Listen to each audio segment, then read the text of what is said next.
প্রিয় দিনী মা ও বোনেরা, আসসালামু আলাইকুম। আজকে অত্যন্ত গুরুত্বপূর্ণ একটি বিষয় নিয়ে আলোচনা করব।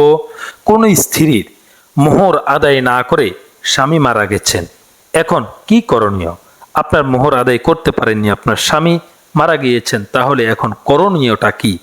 আজকের এই বিষয়টি আমরা জানব। এই বিষয়টি জানার পূর্বে দিনী মা ও বোনেরা অবশ্যই ইসলাম প্রচারের স্বার্থে আপনারা আমার চ্যানেলটিকে সাবস্ক্রাইব করে রাখবেন। প্রশ্নটি হচ্ছে, স্ত্রীর মোহর আদায় না করেই স্বামী মারা গেছেন, এখন করণীয় কি?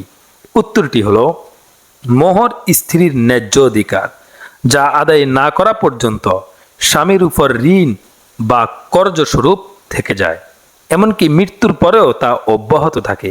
তাই স্বামীর জীবিত থাকা অবস্থায় স্ত্রীর মোহর পরিশোধ না করা হলে স্ত্রীর অধিকার আছে যে স্বামীর মৃত্যুর পর তার রেখে যাওয়া সম্পদ থেকে তার পাওনা পরিশোধ করা উত্তরাধিকারকে মধ্যে বন্টন হওয়ার আগেই। আল্লাহ তাআলা বলেন, এ সবই যে যা ওসিয়ত করে তা দেওয়ার এবং ঋণ পরিশোধ করার পর, অর্থাৎ ওসিয়ত ও ঋণ পরিশোধ করার পরই সম্পত্তি বন্টন করা যাবে, তার আগে নয়। নিঃসন্দেহে মোহর এক প্রকারের ঋণ। স্বামীর মৃত্যু বা তালাকের সময় স্ত্রী তার অনাদারী মোহরের দাবি করতে পারে। ইমাম আহমদ বিন হাম্বল, আবু ইয়ালা ইবনুল তাইমিয়া, এই ধরনের বিভিন্ন লোকেরা বিভিন্ন সাহাবীরা মত দিয়েছেন, এই মতটি গ্রহণ করেছেন। আর স্বামী যদি মৃত্যুর সময় কোনো সম্পত্তি রেখে না যান, সেক্ষেত্রে স্ত্রীর জন্য কোনো প্রকার সম্পত্তি চাওয়া বৈধ নয়, বরং এমন তো অবস্থায় স্বামীর উপরে মোহরের যে ঋণ ছিল তা মাফ করে দেওয়া স্ত্রীর জন্য অধিক উত্তম হবে। এখন আসেন, যদি স্ত্রী মারা গেছেন, মোহরানা কিভাবে পরিশোধ করবেন? বিয়েতে স্বামী কত মোহরানা ধার্য করেছেন, কত টাকা দেবেন, কত টাকা দিচ্ছেন, কত টাকা কতদিনের মধ্যে পরিশোধ করবেন, এটা অবশ্যই সুনির্দিষ্ট থাকতে হবে। এটার নামই হচ্ছে বিয়ে। আর আপনি এখানে যে কথাটি বলেছেন সেটি হচ্ছে বিয়ের নামে প্রতারণা। দ্বিতীয়টি, একজনের হক আদায় করেননি এবং তার মৃত্যু হয়ে গেছে, এটা খুব ভয়ঙ্কর কথা। পারিবারিক অশান্তির কারণ তো এগুলোই। এখানে ইসলামের বিধানের কোনো অনুসরণ নেই। এখন স্ত্রীর যারা ওয়ারিস তাদের এই টাকা বুঝিয়ে দিতে হবে, অন্যথায় কিয়ামতের দিনে এই টাকা আপনার আমলনামা দিয়ে বুঝিয়ে দিতে হবে। সুতরাং এটি ভয়ঙ্কর অবস্থা, কারণ এখানে ঋণ থেকে যাবে। এই ঋণ থেকে কেউ যদি নিজেকে মুক্ত করতে চান, তাহলে তার ওয়ারিসদের কাছে এই টাকা বুঝিয়ে দিবেন। আর দেরি করার জন্য আল্লাহর কাছে ক্ষমা চাইতে হবে, যেহেতু যার হক তার কাছে আদায় করেননি, এই টাকা অবশ্যই ওয়ারিসদের কাছে পৌঁছে দিতে হবে। অত্যন্ত গুরুত্বপূর্ণ বিষয়। এরপরে দেখুন, কিস্তিতে দেনমোহর পরিশোধের নিয়মটা কি?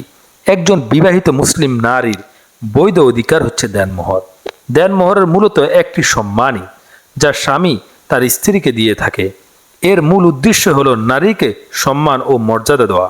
শরীয়তের উদ্দেশ্য হলো, যখন কোনো পুরুষ স্ত্রীকে ঘরে আনবে তখন তাকে মর্যাদার সঙ্গে আনবে এবং এমন কিছু উপহার দিবেন যা তাকে খুশি করে। এখন আসেন, দেনমোহর আদায়ের গুরুত্ব।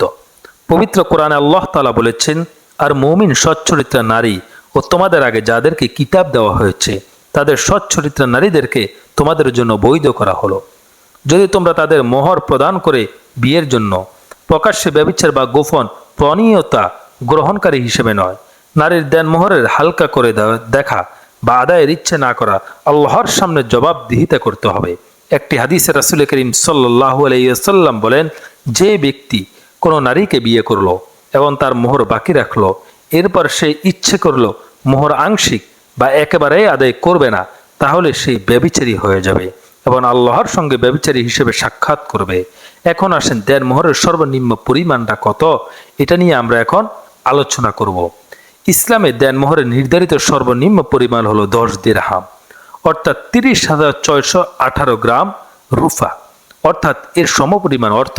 এ প্রসঙ্গে হাদিস শরীফে এসেছে, 10 দিরহামের কম কোনো মোহর নেই। তবে মোহরের সর্বোচ্চ কোনো পরিমাণ নির্ধারণ করা হয়নি। এই বিষয়ে রাসূল আকরাম সাল্লাল্লাহু আলাইহি ওয়াসাল্লাম বলেছেন, সর্বোচ্চ পরিমাণে মোহর হচ্ছে তা যা পরিশোধ করা সহজযোগ্য। এখন আসেন, নগদ আদায় করা যায় এমন পরিমাণ উত্তম। তাই স্বামী তার সামর্থ্য অনুযায়ী যে কোনো পরিমাণ নির্ধারণ করতে পারবেন, তবে ক্ষেত্রে লৌকিকতা বা শুধু শুধু মানুষকে দেখানোর জন্য অনেক বড় পরিমাণ নির্ধারণ করা উচিত হবে না, যা আদায় করা কষ্টকর হয়। লোক দেখানো ঐতিহ্যের দোহাই দিয়ে দেন মোহরের ব্যাপারে অস্বাভাবিক কিছু ধার্য করা ইসলাম সমর্থন করে না। ইসলামী শরীয়তে যৌতুক নেওয়া যেমন বৈধ নয়, তেমনি বরপক্ষকেও বেশি চাফাচাফি করা যুক্তিসঙ্গত নয়। এখন আসেন কিস্তিতে দেন মোহর পরিশোধ করার নিয়ম। ইসলামী বিধান অনুযায়ী স্বামী স্ত্রী উভয়ের পরিবার মিলে এমন পরিমাণকে নির্ধারণ করা উচিত যা নগদ আদায় করা যাবে, এটাই উত্তম। তবে যদি কেউ বেশি মোহর নির্ধারণ করে ফেলে এবং এর পরিমাণ এতটাই বেশি হয় তাৎক্ষণিক আদায় করা সম্ভব নয়, তাহলে তা কিস্তিতে হলেও আদায় করে দিতে হবে। ইসলামে এই সুযোগ দেওয়া হয়েছে। অত্যন্ত গুরুত্বপূর্ণ বিষয়টি নিয়ে কথা বলেছি, অবশ্যই আপনারা আমার চ্যানেলটিকে সাবস্ক্রাইব করে রাখবেন।